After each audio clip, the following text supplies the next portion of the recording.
أعوذ بالله من الشيطان الرجيم. بسم الله الرحمن الرحيم.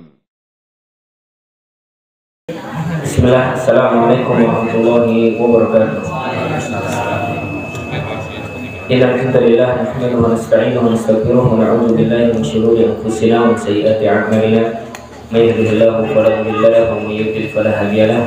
أشهد أن لا إله إلا الله وحده لا شريك له وأشهد أن محمدا عبده ورسوله. أما بعد، قال الله تعالى في كتابه الكريم: يا أيها الذين آمنوا اتقوا الله حق تقاته ولا تموتن إلا وأنتم مسلمون. وقال صلى الله عليه وسلم: أكثروا ذكر هذه اللذات وهو الموت. أما بعد. Masyarul muslimin dan muslimah yang semoga dimuliakan oleh Allah Subhanahu wa taala.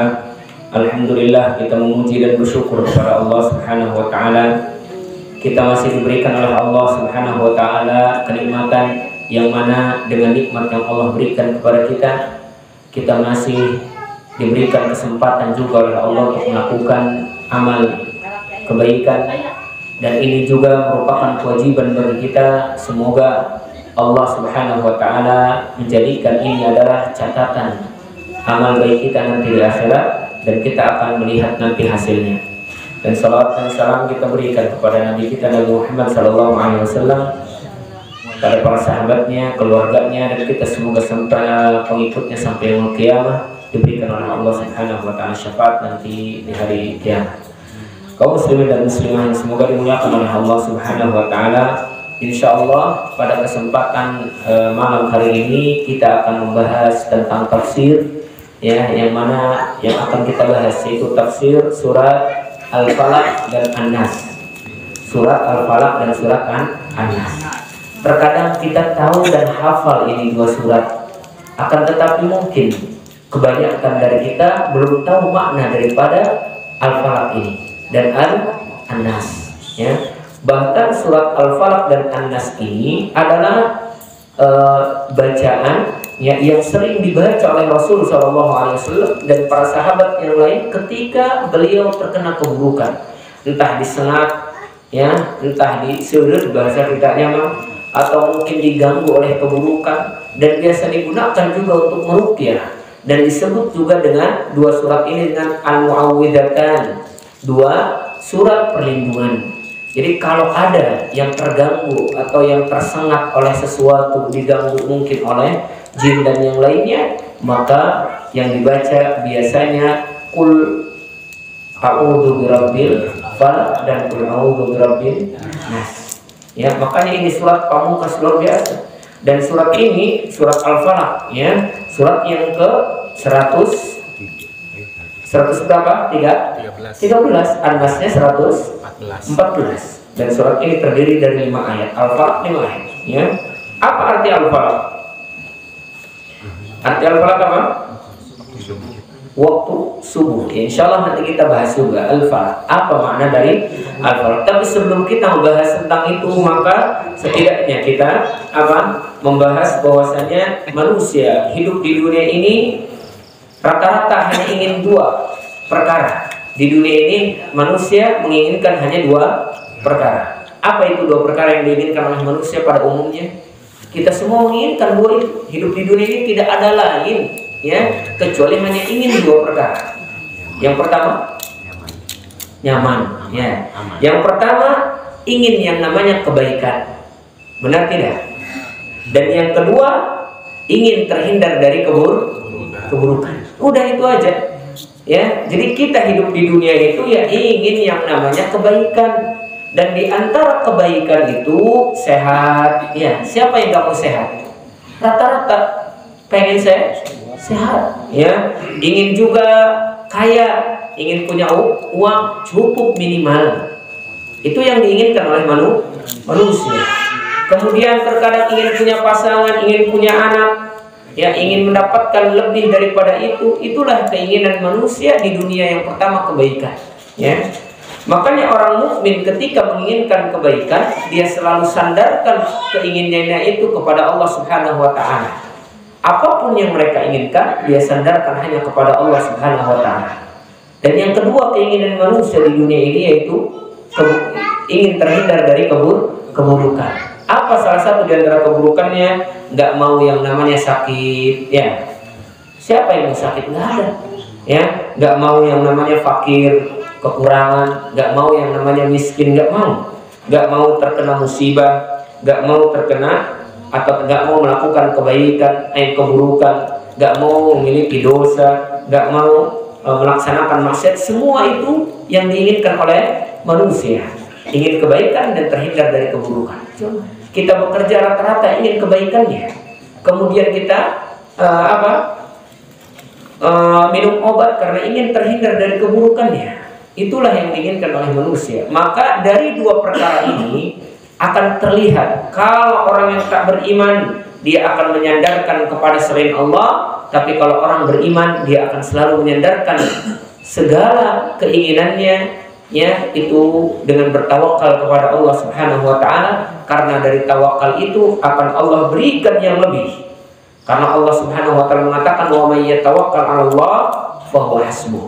Siapa yang bertawakal kepada Allah, maka pasti Allah cukupkan. Jadi siapa saja yang bertawakal kepada Allah, pasti Allah cukupkan apa yang diinginkan. Maka dari itu, keinginan manusia yang entah kebaikan atau terhindar dari keburukan itu harus harus disandarkan hanya kepada Allah Subhanahu wa taala, bukan disandarkan kepada yang lain. Kalau disandarkan kepada yang lainnya, siap-siap kecewa. Siap-siap kecewa. Karena kalau sudah tidak terwujud apa yang diinginkannya, kecewa dia. Kita bersandar kepada tembok runtuh, kita ikut runtuh. Sandar kepada bangku, ya, bangku patah, kita juga ikut patah. Tapi kalau kita sandarkan diri kita kepada Allah Subhanahu wa taala, maka Allah Subhanahu wa taala Rabbul Hayyun la yamut. Allah lah Rabb kita yang maha hidup dan tidak akan pernah mati. Maka sandarkan segala keinginan kita kepada Allah Subhanahu wa taala. Insyaallah kita bahas surat yang pertama, yaitu surat Al-Falaq, ya. Apa sih penyebab turunnya surat Al-Falaq, ya? Maka sebagian ahli tafsir menyebutkan salah satu di antara penyebab turunnya surat ini yaitu ketika Nabi SAW disihir.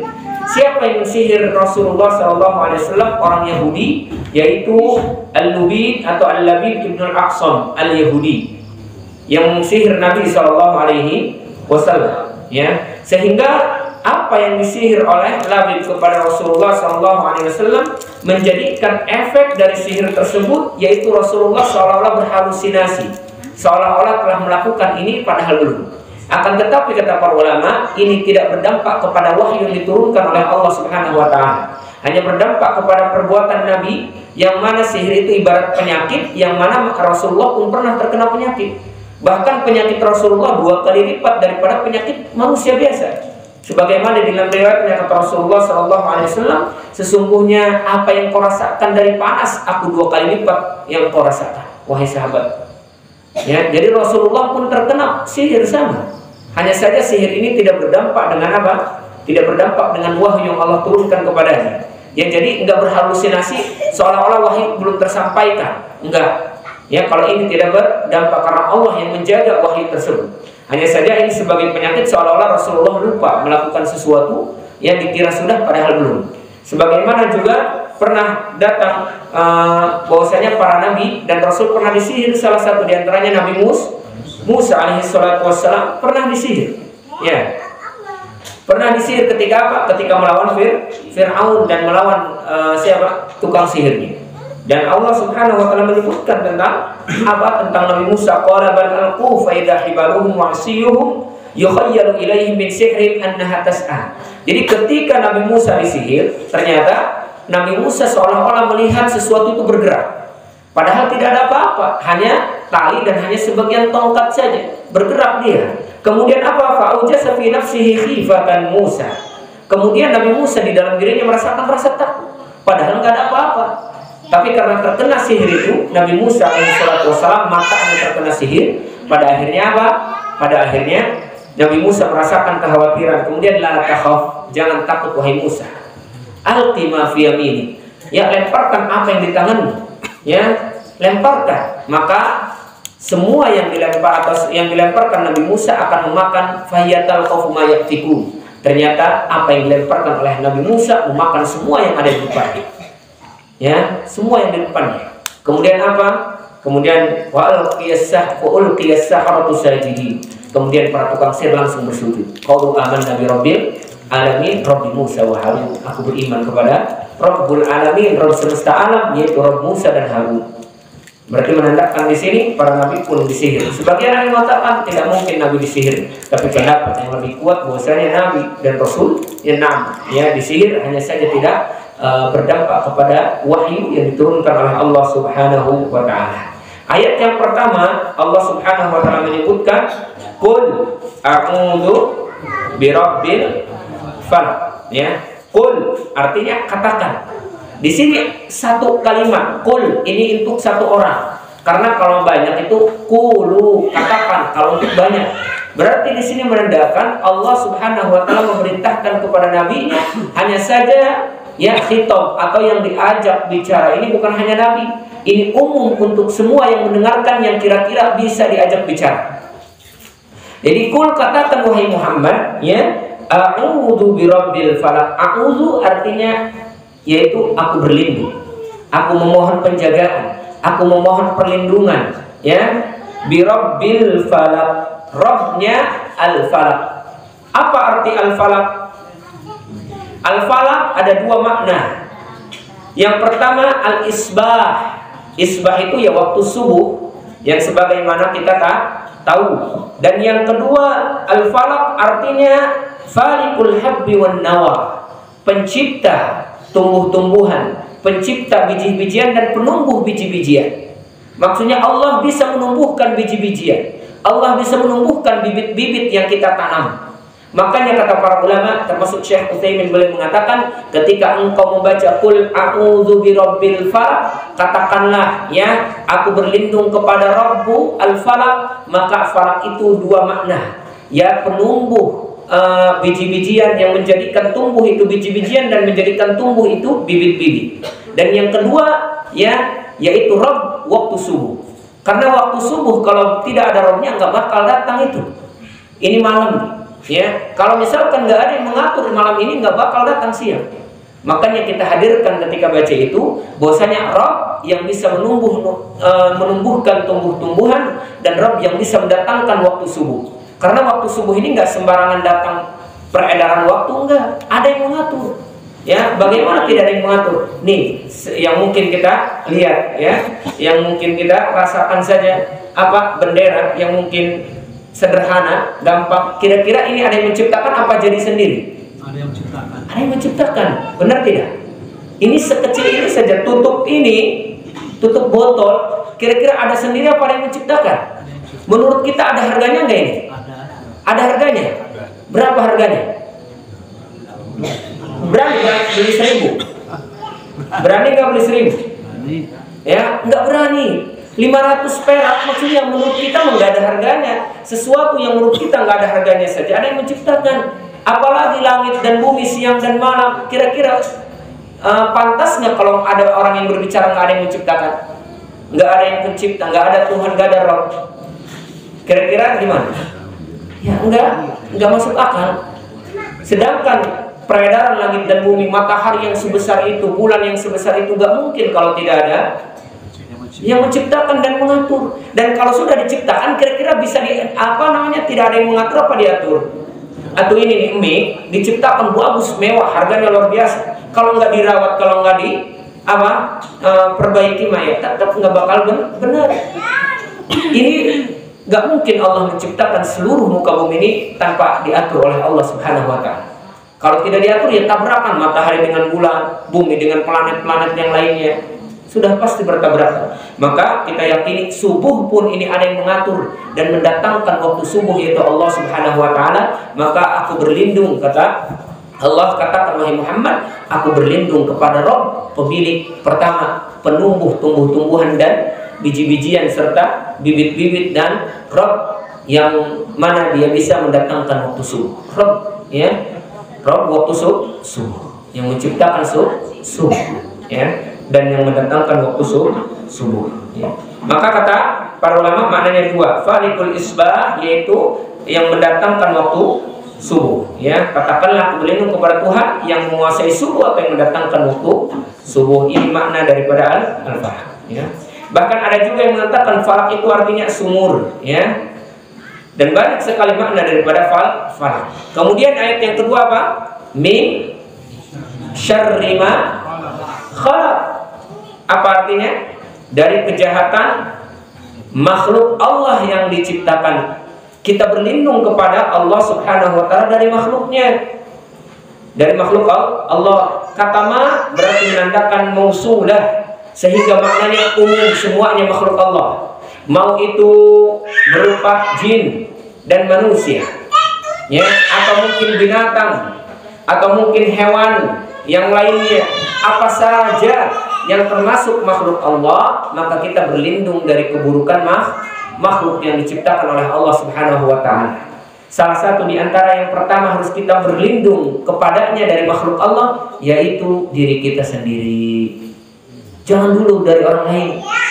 Ya. Berlindung dulu kita dari keburukan diri sendiri. Kita sebagai manusia punya enggak keburukan? Punya. Apa kata Rasulullah dalam sebuah khutbahnya? Beliau mengatakan, ya, innal hamdalillah nahmaduhu wa nasta'inuhu wa nastaghfiruh wa na'udzu billahi min syururi anfusina. Aku berlindung kepada diriku atau diri kami dari keburukan diri kami. Maksudnya ternyata keburukan yang harus kita berlindung darinya, yang pertama keburukan diri kita. Terkadang kita punya hawa nafsu, terkadang jiwa kita selalu memerintahkan kepada keburukan, terkadang jiwa kita selalu lalai dalam ketaatan. Maka kita harus berlindung dari keburukan, terutama diri kita sendiri.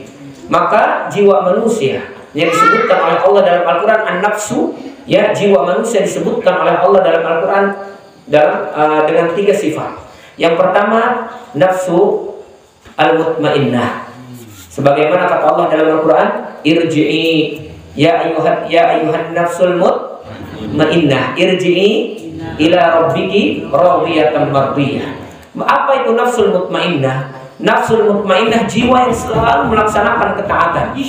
Jiwa yang selalu menjalankan ketaatan. Dia tidak pernah lalai dalam melaksanakan ketaatan dan selalu menjauhi keburukan. Ini namanya nafsul mutmainnah. Makanya nanti tempat kembalinya kata Allah, irji'i ila rabbiki, kembali wahai jiwa yang tenang kepada Rabbmu. Mardiyah, radiyatan mardiyah, engkau ridho dan Allah ridho kepada. Kemudian apa? Wadkhuli fi ibadi wadkhuli jannah. Masuk kamu ke golongan hamba-hambaku yang soleh, yang baik, dan masuklah engkau ke dalam surga, kata Allah. Itu yang pertama, nafsul mutmainnah, jiwa yang tenang, jiwa yang nyaman, selalu menjalankan ketaatan kepada Allah, menjauhi segala larangan Allah Subhanahu wa taala. Yang kedua, nafsun ammaratun bisu, jiwa yang selalu memerintahkan kepada keburukan, gak ada baiknya.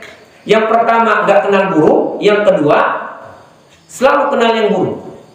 Jadi nafsul mutmainnah gak kenal buruknya, baik terus dia kerjakan, dia usahakan. Tapi kalau nafsul ammaratun bisu, tidaklah dia mengenal kecuali keburukan. Jadi jiwanya mau melaksanakan kebaikan itu nggak boleh. Udah kamu menjadi orang buruk aja, ya udah jalankan aja keburukan. Maka kata para ulama, termasuk jiwa manusia sifatnya yaitu selalu memerintahkan kepada keburukan. Apa kata Allah dalam Al-Quran?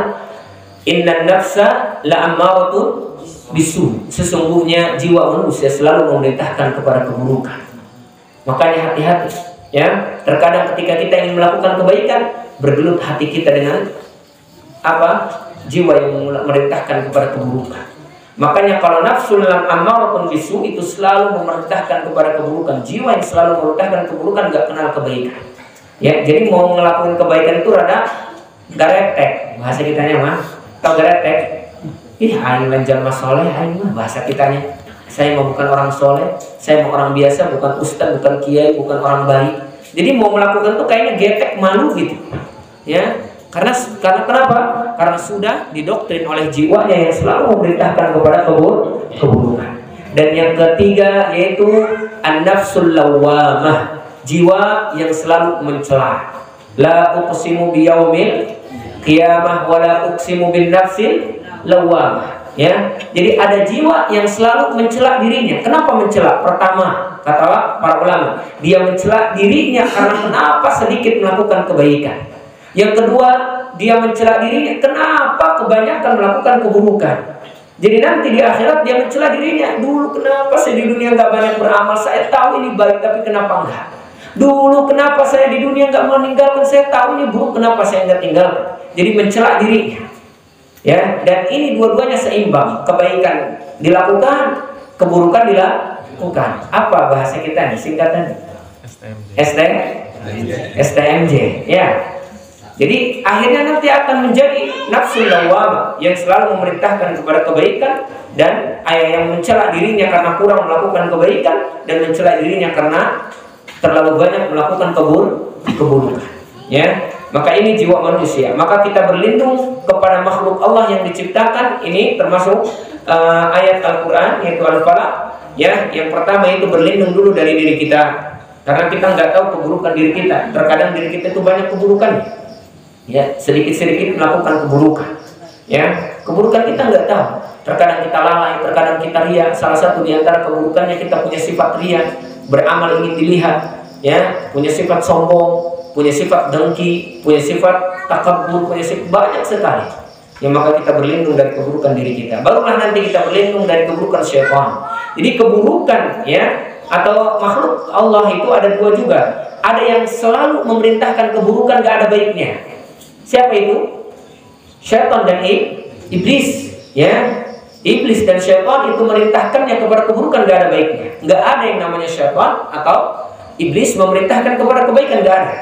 Makanya kata Allah Subhanahu wa taala dalam Al-Qur'an, "Wa la tattabi'u khutuwatis syaitan, innahu lakum aduwwum mubin." Jangan kau ikuti langkah-langkah syaitan, karena sesungguhnya syaitan itu musuh yang nyata bagimu. Innama ya'murukum bis-su'i wal fahsya. Syaitan itu selalu memerintahkan kepada keburukan dan perbuatan keji, jorok. Ya. Jadi enggak ada iblis dan syaitan memerintahkan kebaikan, enggak ada. Wah, ada kok orang saya suruh puasa, kata syaitannya. Puasa apa dulu? Ya, mati geni. Nggak makan-makan 1 hari, 2 hari, 7 hari. Ya, keburukan. Nggak ada syaitan iblis memerintahkan kepada kebaikan. Karena innama, apa kata Allah? Asy-syaitanu ya'idukumul faqra wa ya'murukum bil fahsya'i wal munkar. Ya, sesungguhnya syaitan itu menjanjikan kepada kamu kemiskinan. Kamu jangan lakuin itu, nanti kamu miskin. Lakuin aja nggak apa-apa, tuh riba nggak apa-apa, nanti kalau nggak ngikut riba kamu miskin. Kalau kamu nggak minjem kamu miskin, kalau kamu nggak ngelakuin haram kamu miskin. Selalu menggambarkan dan menjanjikan manusia itu miskin terus. Akhirnya memerintahkan kepada keburukan dan perbuatan kotor dan kemungkaran. Itulah sifat syaitan. Dan yang kedua, keburukan makhluk yang kadang baik kadang buruk. Siapa itu? Manusia. Salah satu di antaranya kita. Kadang kita kan memerintahkan untuk sholat kepada diri kita. Hei, bangun sholat. Kita paksakan diri kita. Kadang juga melakukan keburukan diri kita. Atau orang lain, mungkin salah satu di antara anak kita, istri kita, ya, orang tua kita, itu terkadang ada kebaikan dan keburukannya. Hati-hati, kata Allah Subhanahu wa taala, "Inna min azwajikum wa auladikum fitnah." Sesungguhnya di antara anakmu dan siapa? Pasangan-pasanganmu ada fitnah. Berarti menandakan ada kebaikan, ada keburukan. Maka kita berlindung juga, ya, jangan dulu ke orang lain. Berlindung dulu kita dari siapa? Dari keluarga kita. Karena di antara keluarga ada yang tadi melakukan keburukan. Ada orang yang ternyata jadi buruk disebabkan karena pasangannya. Orang jadi pelit karena pasangannya. Orang jadi baik pun karena pasangannya. Ada orang yang jadi jahat, atau orang yang jadi buruk juga karena anaknya. Atau sebaliknya, ada yang baik juga karena anaknya. Ya, kadang memerintahkan kebaikan dan keburukan itu manusia. Ya, terutama pasangan kita atau keluarga kita. Ya, maka kita juga berlindung daripada keburukannya dan kita memohon daripada kebaikannya. Bahkan kata Allah Subhanahu wa taala, "Inna min azwajikum wa auladikum aduwwun lakum fahdharu." Sesungguhnya di antara pasanganmu dan anakmu ada yang jadi musuh bagimu. Kenapa Allah sebutkan ayat ini? Karena berkaitan tentang sahabat yang ketika itu datang perintah hijrah, dia nggak mau hijrah. Kenapa? Karena istrinya mengatakan, "Jangan hijrah, udah kamu, masa kamu nggak sayang sama saya? Kamu nggak sayang sama aku, Mas?" Masa kita, masa kamu ninggalin saya sendiri? Akhirnya saking cintanya, akhirnya dia maksiat dan melakukan keburukan. Jadilah dia buruk maksiat kepada Rasul. Sudah datang perintah hijrah, tapi dia lebih memilih istrinya. Ada juga sebaliknya yang demikian. Makanya tadi berlindung dari keburukan makhluk Allah yang diciptakan, yaitu syaitan yang selalu memerintahkan kepada keburukan dan iblis, dan ada juga yang memerintahkan kepada kebaikan kadang-kadang dan menjadikan kita juga buruk kadang-kadang, yaitu manusia. Ya. Baik, masyaallah muslimin yang semoga dimuliakan oleh Allah Subhanahu wa taala. Jadi intinya kita berlindung kepada seluruh makhluk Allah yang diciptakan, ya. Kita berlindung kepada Allah Subhanahu wa taala. Tapi tadi kenapa Allah Subhanahu wa taala menyebutkan Rabbil Falaq? Karena tidak ada yang bisa mendatangkan subuh kecuali Allah Subhanahu wa taala. Sebagaimana kata Allah, "Qul ara'aytum in ja'alallahu 'alaikumul laila sarmada." Bagaimana pendapatmu kalau Allah jadikan malam itu terus-menerus, nggak ada siangnya? Ya, nggak ada siangnya, terus malam aja. Kemudian apa? Ila yaumil qiyamah, sampai datang hari kiamat. Man ilahun ghairullah atikum bidiya. Siapa Rabb selain Allah yang bisa mendatangkan cahaya? Maksudnya waktu subuh. Maksudnya ini malam, ya, sampai subuh itu Allah yang mendatangkan, bukan datang sendiri. Makanya salah satu di antara ayat Allah mengatakan, ya, wa min ayati an khalaq, apa kata Allah Subhanahu wa taala, Allah Subhanahu wa taala menjadikan siang dan malam, dan di situ terdapat tanda-tanda kekuasaan Allah Subhanahu wa taala. Inna fi khalqis samawati wal ardi wa ikhtilafil laili wan nahar la ayatin liulil albab. Sesungguhnya penciptaan langit dan bumi, kemudian datang siang dan malam, itu semuanya kekuasaan Allah Subhanahu wa taala. Ya. Dan itu diciptakan supaya orang berpikir, dan orang yang mau berpikir itu orang yang punya akal. Jadi orang yang punya akal itu yang mau berpikir. Kalau dia nggak mau berpikir, yang nggak punya akal. Maka seperti siapa? Seperti binatang yang disebutkan oleh Allah, ulaika kal an'am bal hum adall. Ya, mereka itu seperti binatang, bahkan lebih sesat daripada itu. Kaum muslimin dan muslimah yang semoga dimuliakan oleh Allah Subhanahu wa taala. Kemudian yang kedua, ayat yang ketiga apa? Wa min syarri ghasiqin idza waqab. Apa artinya? Wa min syarri, dan dari keburukan. Syarri itu keburukan. Ghasiq, apa arti ghasiq?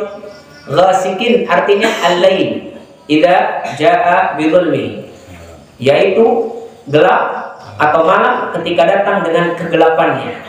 Malam itu ada nggak yang terang? Nggak ada. Yang namanya malam yang gelap. Maka berlindunglah kepada Allah dari keburukan malam kalau sudah datang gelapnya. Idza waqab artinya kalau sudah datang gelap gulita. Kenapa kita harus berlindung di waktu malam? Ya, kalau sudah datang waktu gelap, karena di waktu malam itu keburukan sering muncul banyak.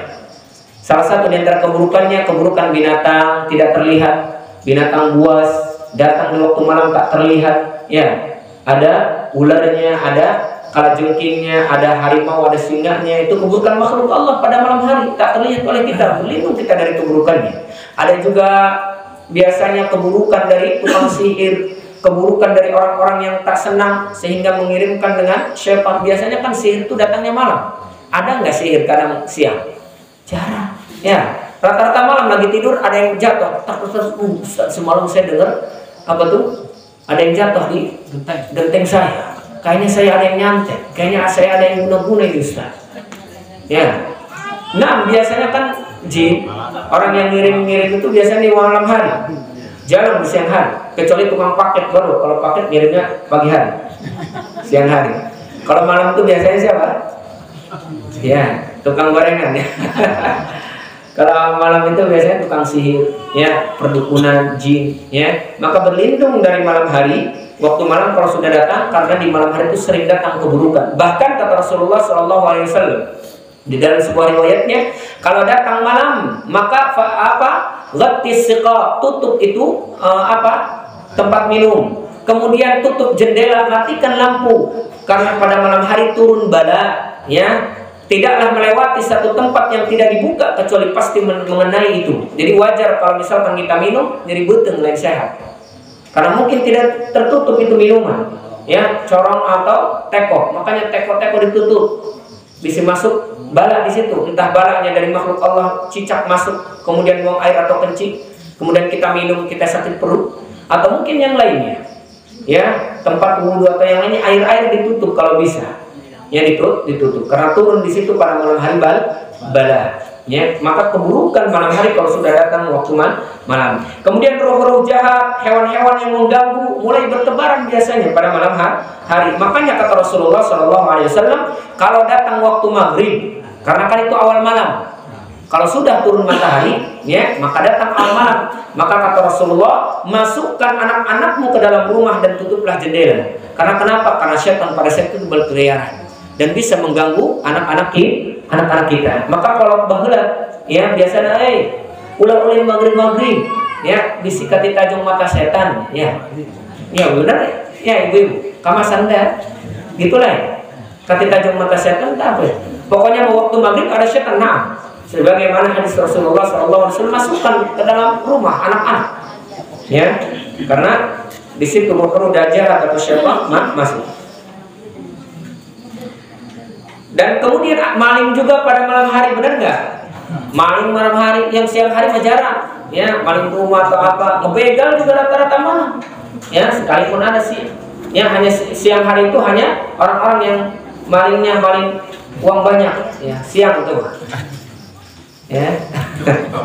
Nah, dan bahkan keburukan malam itu manusia banyak sekali maksiat, dugem-dugem biasanya kan malam hari, ya, joget-joget malam hari. Siang hari mau kurang enak. Malam hari karena syaitan banyak di situ juga akhirnya apa? Yang melakukan keburukan juga banyak di situ. Ya, makanya berlindung dari keburukan Allah kalau sudah datang waktu malam, karena waktu malam itu banyak sekali keburukan yang pas terjadi di situ. Yang ke berapa? Yang keempat. Apa yang keempat bunyinya?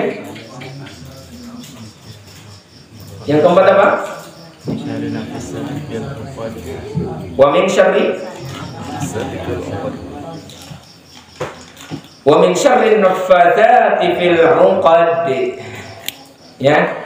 Dan dari syarri, dari keburukan naffatsat, kata para ulama, naffatsat artinya sahirah, tukang sihir perempuan. Kenapa naffatsat? Karena rata-rata tukang sihir itu perempuan di zaman dahulu. Ya, tukang sihir di zaman dahulu itu para perempuan. Kenapa? Karena perempuan itu ya nggak banyak pekerjaannya zaman dahulu di rumah. Jadi akhirnya banyak sekali waktu luang. Pada akhirnya nyari ilmu-ilmu atau nyari apa? Nyari amalan-amalan yang kira-kira bisa mendatangkan manfaat ke dia. Makanya rata-rata dikenal tuh tukang sihir mah perempuan. Nah, sampai sekarang tukang sihir rata-rata perempuan. Jarang laki-laki karena sibuk bekerja. Ya, nggak ngurusin hal-hal yang demikian. Kan harus puasa 7 puting harus banyak sekali. Ya, makanya rata-rata nafata itu penyihir perempuan. Ya, wanita penyihir yang apa? Yang dia meniupkan pada buhul-buhul talinya. Kan punya buhul. Mereka itu tukang sihir punya buhul. Buhul itu sesuatu yang disimpan. Entah itu terbuat dari apa saja. Pokoknya apa saja yang dimiliki oleh yang akan disihir, maka pakai. Ya, sebagaimana Rasulullah pun ketika ditanya, "Fima suhir?" Dari apa disihirnya Rasulullah? Fi apa? Mush, di rambutnya yang terkena sisir. Jadi rambut itu bisa menjadi wasilah tukang sihir untuk menyihir orang yang akan disihir. Kukunya. Makanya hadis Rasulullah SAW, kalau kita potong kuku atau rambut dikubur. Sesuatu yang dari tanah kembalikan ke tanah. Jangan dibuang sembarangan. Dikubur.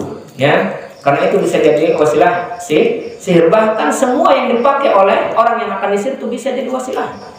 Ada yang pakai uang, ada yang pakai, pokoknya semua yang disentuh sama dia bisa dipakai, bajunya, pecinya, apanya saja. Makanya tukang sihir itu ya pakai buhul dia. Kemudian ya tukang sihir itu bekerja sama dengan siapa? Dengan syaitan. Ya, dan syaitan itu tugasnya mencuri-curi kabar. Dan kalau ingin mencuri kabar ke atas, naik ke atas langit, maka apa? Dilempar oleh bintang. Jadi kalau bintang jatuh itu bukan minta harapan, minta sesuatu. Tapi ketika bintang jatuh itu ternyata rujuman lisyayatin. Keyakinan kaum muslimin bahwasanya bintang jatuh itu untuk melempar syaitan yang mencuri kabar. Makanya biasanya ya syaitan itu mendapatkan kabar itu yang umum-umum saja, yang sifatnya umum, ya, yang bisa diketahui oleh semuanya. Dan nggak tahu perkara-perkara gaib. Syaitan itu datang nanti ke tukang sihir atau ke dukun memberitahu seolah-olah dia paling tahu. Lah, tidak. Apakah nanti diberitahu itu ada gratis? Setan gratis atau tidak? Nah, no freelance, bahasa Inggris. Tidak ada yang namanya makan siang gratis. Pasti minta tebusan itu. Apa tebusannya? Dia harus tunduk dan taat kepada apa yang diinginkan oleh setan. Kalau aku minta ayam gak ada kakinya satu, harus. Kalau minta telur hitam, harus. Minta ini, minta itu, harus. Nggak ada yang kopi pahit misalnya. Wah, kita mau putih kita ya. Jadi nggak ada setan tuh ngasih kabar gratis, enggak. Pasti minta apa? Imbalan. Minta imbalan. Minimal imbalannya nanti kalau kamu sudah lemah, buat aku jiwa ikut harus tunduk kepada aku. Nanti kamu jadi sahabatku di mana? Tidak. Naudzubillah. Tidak. Ya. Jadi tadi keburukan siapa? Penyihir. Rata-rata penyihir itu perempuan. Ada juga yang laki-laki, tapi perempuan rata-rata. Ya. Kemudian apa? Dan biasanya tukang sihir itu pakai tiupan. Ya. Ya, biasanya tukang sihir itu pakai tiupan. Makanya ada yang berpendapat kalau mau ruqyah jangan pakai tiup, karena kalau pakai tiup sama seperti tukang sihir. Tapi ini dibantah oleh Imam Al-Qurtubi bahwasanya dibolehkan karena Rasulullah pernah meruqyah ketika meruqyah beliau meniup, ya, meniupnya. Ya. Jadi beda antara tukang sihir dengan ruqyah syariah. Kenapa menyebutkan tukang sihir perempuan? Karena tukang sihir rata-rata dari perempuan, di kalangan Arab itu perempuan semuanya, kebanyakannya. Ya. Kemudian apa yang selanjutnya? Ayat selanjutnya, ayat yang kelima terakhir. Wa min syarri hasidin idza hasad, dan aku berlindung dari keburukan hasid, orang yang hasad ketika sudah hasad. Di sini kata Syekh Islam Ibnu Taimiyah beliau mengatakan, apa sih hasad itu? Hasad itu artinya al-bughdu wal karahah lima yarahu min husni halil mahsud. Artinya apa? Hasad itu benci dan tidak suka terhadap kebaikan yang didapatkan oleh orang yang dihasadi. Jadi nggak suka melihat ada kenikmatan di orang lain. Itu orang hasad. Ya dikit-dikit orang hasad itu apa? Kalau melihat orang lain dapat kenikmatan, nggak suka. Ya, jadi kalau ketemu, akhirnya apa yang dihasad itu mikir, salah apa saya? Pernah ngomong apa ya salahnya? Padahal bukan karena itu, karena dia nggak mau ada nikmat diberikan kepadanya. Ya, maka itu disebut dengan hasad. Maka hasad itu tidak akan pernah terlepas daripada manusia semuanya. Dan hasad itu biasanya datang kepada seseorang minimal satu derajatnya. Nggak ada yang namanya tukang becak hasad ke pejabat, nggak ada. Minimal hasad ya sesamanya dulu. Minimal hasad sesamanya dulu. Naam, kata para ulama, beliau mengatakan, termasuk Syekh Islam yang mengatakan, la yakhlu jasadun min hasadin. Tidak ada jasad yang bersih dari hasad. Mau itu kiai, ustaz, syekh, siapa saja, mau itu orang awam, kita manusia biasa, itu tidak akan lepas dari yang namanya hasad. Pasti ada hasad. Walakin, akan tetapi, ya, al-karimu yukhfihi, orang yang mulia, dia akan menyembunyikan hasadnya. Bagaimana caranya? Mungkin dengan memberikan hadiah, mungkin dengan memuji nikmat yang diberikan kepadanya. Ya, itu orang karim. Ya, nggak mungkin manusia itu tidak punya hasad. Ya, kata para ulama, ada pasti hasad dalam diri manusia. Hanya saja hasad itu kalau dia mulia orangnya, kalau dia baik, dia akan menyembunyikan kehasadan itu, tidak menunjukkan kepada manusia. Jadi tidak menunjukkan dengan sifat nggak sukanya, enggak. Saya punya sesuatu yang baru loh. Enggak, dengan pandangan matanya enggak suka. Masya Allah, terima kasih luar biasa, semoga Allah berkahi. Dia doakan, padahal dia juga apa? Dia juga mungkin punya hasad. Maka orang karim, dia akan menyembunyikan hasadnya, entah mungkin dengan memujinya, entah mungkin dengan memberikan hadiah dan yang lain. Kemudian kata Rasulullah SAW, wallaimu yubdihi, sedangkan orang yang hasadnya, orang yang pencela, dia pasti akan menunjukkan hasadnya tersebut. ya dengan mengucapkan ini dan itu, mungkin dengan mendiamkannya. Bahkan yang paling parah hasad itu ada beberapa tingkatan. Yang pertama ada hasad yang dia hanya benci kalau ada nikmat dalam diri orang lain, nggak suka doang, jadi ngelihatnya nggak suka aja. Itu satu, dan itu buruk, keburukan. Dan yang kedua, idza tamanna zawalha, dia nggak suka ada nikmat pada orang lain, bahkan dia ingin nikmat itu pergi darinya. Dia ingin nikmat itu pergi darinya. Nah, dan ini asyad, dan ini lebih parah lagi. Ya, dan yang paling parah apa? Idza tamanna fi idza sa'a fi zawaliha. Yang paling parah berusaha bagaimana cara menghilangkan nikmat itu darinya. Yang pertama cuman dia berharap, ya Allah semoga hilang itu nikmat dari dia. Itu yang pertama. Yang kedua, ya, yang ketiganya ini dia berharap bahkan berusaha menghilangkan nikmat yang datang kepada orang lain. Itu namanya hasad. Dan semua manusia pasti ada apa? Ada kesempatan untuk dihasadi. Pasti kita dihasadi ada. Makanya kalau kita punya nikmat, jangan semuanya dikabarkan kepada manusia. Kata Rasulullah SAW, jangan sampai engkau memberitahukan seluruh nikmatmu kepada manusia, karena setiap manusia tidak semuanya yang apa? Yang memiliki sifat ya yang baik, ya bahkan khawatirnya ada banyak mata-mata yang hasad. Jadi tidak semuanya kita tunjukkan nikmat itu kepada manusia. Jangan. Ya. Yang menurut kita bisa kita percayai saja. Kalau kita tidak bisa percaya, jangan, karena banyak mata-mata yang hasad. Ya. Kemudian apa kata Rasulullah? Orang yang hasad itu sebenarnya dia menentang takdir Allah Subhanahu wa taala, karena dia tidak yakin dan tidak percaya terhadap rizki. Yang rizki itu sudah ditentukan oleh Allah. Benar tidak? Dia dapat ini, dia dapat itu, Allah sudah tetapkan. Kalau dia hasad kepada orang, bahkan menjadikan orang itu hilang nikmatnya dari dirinya, berarti menandakan dia nggak yakin bahwasanya rizki itu sudah ditetapkan. Berarti dia menentang takdir. Berarti dia belum beriman kepada rukun iman yang terakhir. Ya. Kemudian wajib bagi seorang insan itu ridha dengan ketetapan Allah. Walaupun kita tidak mendapatkan apa-apa, saudara kita mendapatkan apa-apa, ya. Al-hasad daimun fil gham, dan orang yang hasad itu selalu sedih hatinya. Setiap lihat orang punya nikmat makin sedih. Nikmat lagi makin sedih lagi. Bahasa kitanya mah orang yang punya perkara baru, ya, punya perkakas baru, punya sesuatu yang baru, kita yang panas dingin. Itu hasad namanya. Nah, makanya nggak pernah bahagia orang hasad mah. Ya, sedih terus. Sedih terus. Bahkan kata para ulama, hasad itu adalah keburukan yang pertama kali yang dilakukan di langit, dan keburukan yang pertama kali yang dilakukan di bumi. Siapa yang melakukan keburukan pertama kali hasad di langit? Siapa? Syaitan iblis. Ya, iblis hasad kepada siapa? Hasad kepada Adam alaihi salatu wassalam. Awalnya iblis syaitan itu mainnya siapa? Iblis itu mainnya jin, mainnya dengan malaikat, CS-nya. Ya, tiba-tiba Allah Subhanahu wa taala ciptakan makhluk baru, ya, dari tanah yang awalnya cuma berjasad, belum ditiupkan ruh, ya. Kemudian apa? Ditiupkan ruh sampai bergerak. Akhirnya apa? Akhirnya hasad. Yang paling menjadikan hasad itu kenapa?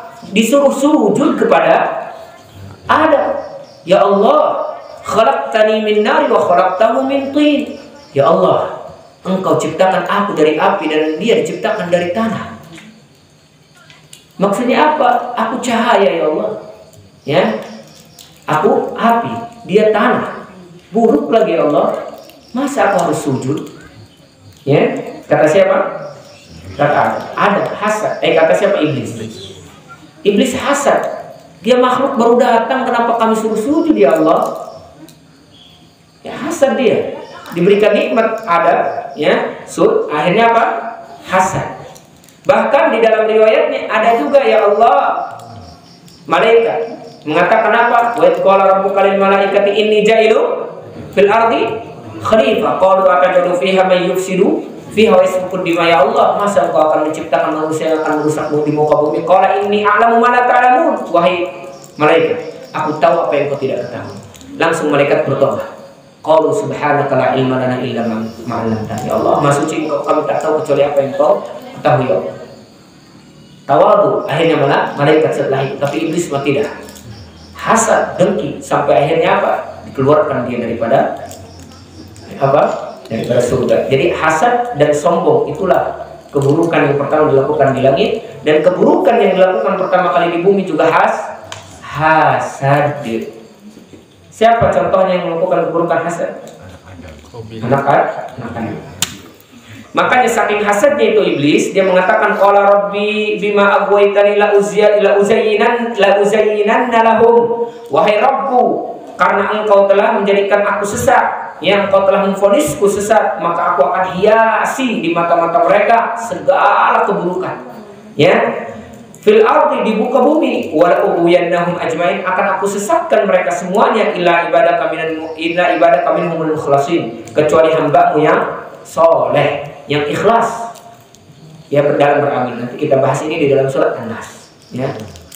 Kemudian apa? Kemudian dosa pertama yang dilakukan di bumi juga salah satunya hasad. Siapa hasad? Yang hasad Habil dan Qabil. Qabil hasad kepada Habil, anaknya Adam. Sebagaimana kata Allah Subhanahu wa taala, wajlu alaihim naba abnai Adam id qarraba bil haqq id qarraba qurbanan fataqabbala min ahadihima wa lam yataqabbal min al-akhar. Ya, bacakan wahai Muhammad kisahnya dua anak Adam, ya, dengan sebenar-benar kisah yang mana mereka berdua memberikan kurban kepada Allah. Kurban zaman dahulu bukan disembelih, ya, tapi disimpan di atas gunung kemudian disambar nanti oleh petir. Ya, sama kurban binatang, kurban tumbuh-tumbuhan ditaruh di mana? Ditaruh di gunung nanti disambar. Itu sebagai kurban zaman syariat zaman dahulu, ya. Kemudian apa? Fatuqabbala min ahadihima, yang satu diterima dari Habil oleh Allah kurbannya. Kenapa? Karena ngasihnya yang bagus-bagus. Tapi kalau Qabil ngasih yang buruk-buruk, walam yataqabbal min al-akhar, maka belum diterima oleh Allah dari Qabil. Qala la aqtulanna, saking hasadnya, ya. Kenapa si Habil diterima, saya enggak? Saya akan bunuh kamu Habil. Kemudian kata Habil apa? Ya. Kalau engkau mau membunuhku, ya, maka aku tidak akan membalasnya. Kalau engkau mau membunuhku, aku tidak akan membalasnya. Ya.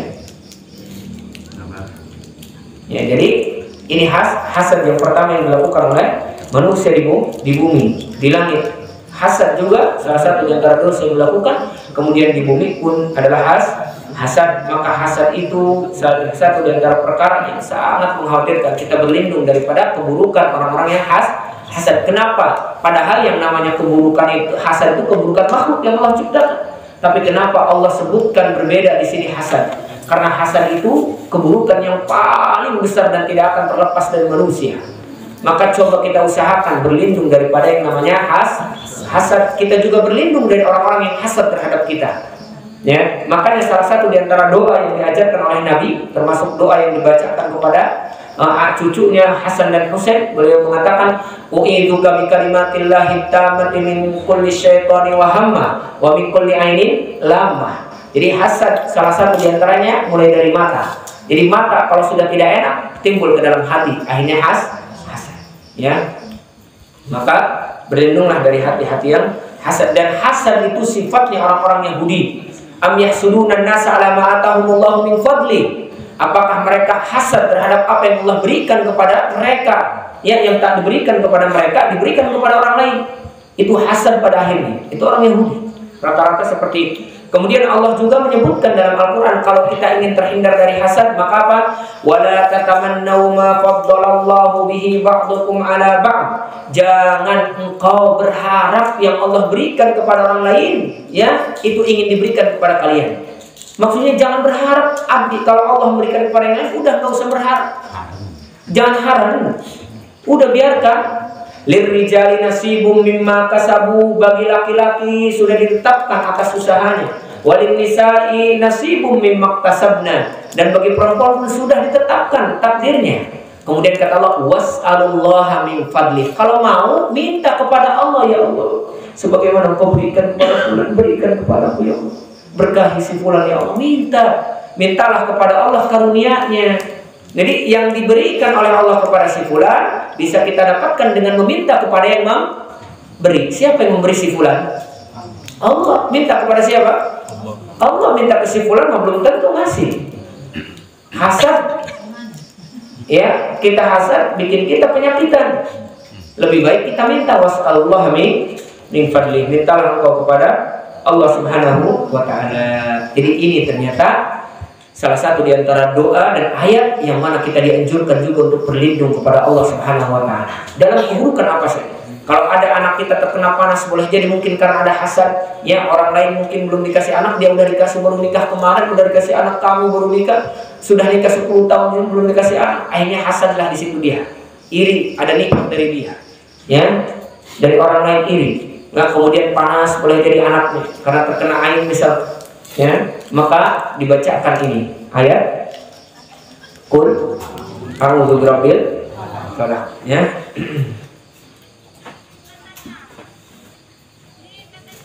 Baik, jadi itulah salah satu di antara tafsir surat Al-Falaq, ya, yang mana kita berlindung kepada Allah Subhanahu wa taala dari keburukan, ya, makhluk Allah yang diciptakan, dari keburukan malam kalau sudah datang gelapnya, dan daripada siapa? Tukang sihir yang meniupkan di buhul-buhul manusia. Kemudian berlindung juga dari hati-hati yang hasad, dan kita juga berlindung kepada diri kita semoga tidak diberikan sifat hasad, karena kalau sudah diberikan hasad maka sesungguhnya kita akan selalu merasakan kesedihan, selalu merasakan yang namanya kekurangan, tidak pernah bersyukur, dan kita melawan takdir Allah Subhanahu wa ta'ala. Insyaallah mungkin nanti kita bahas tafsir surat An-Nas, ya, gak keburu. Tadinya mau 2 ayat surat, tapi ternyata waktu sudah habis, ya. Insyaallah mungkin nanti kita bahas tafsir tentang surat An-Nas billahi ta'ala. Itu saja mungkin pertemuan kita pada malam hari ini tentang tafsir surat Al-Falaq, ya. Maka kita lanjutkan nanti di pertemuan selanjutnya. Aku qouli hadza astaghfirullah li wa lakum wa li sairil muslimin wal muslimat min kulli dhanbin wa khati'atin fastaghfiruhu innahu ghafurur rahim. Subhanallah wa bihamdika asyhadu an la ilaha illa anta astaghfiruka wa atubu ilaik. Tapi sebelum ditutup, ingat, hasad itu bukan hanya dari orang lain. Punten, mohon maaf, belajar dari kisahnya Habil dan Khabil. Ternyata hasad itu bisa dari keluarga kita sendiri. Adik kakak bisa saling hasad, ya. Bapak kepada istrinya, istri kepada suaminya, atau anak kepada orang tuanya ada. Jangan dulu ke orang lain. Terkadang di keluarga saja banyak yang hasad. Bahkan banyak kisahnya. Ada orang yang mensihir, ya, adiknya atau kakaknya disebabkan karena hasad. Ada. Lihat, ya. Ternyata di bumi yang dilakukan hasad itu ternyata dari keluarga dulu. Maka tadi, ya, terus mengaji supaya kita terhindar dari hasad, ya. Itu saja mungkin. Assalamualaikum warahmatullahi wabarakatuh.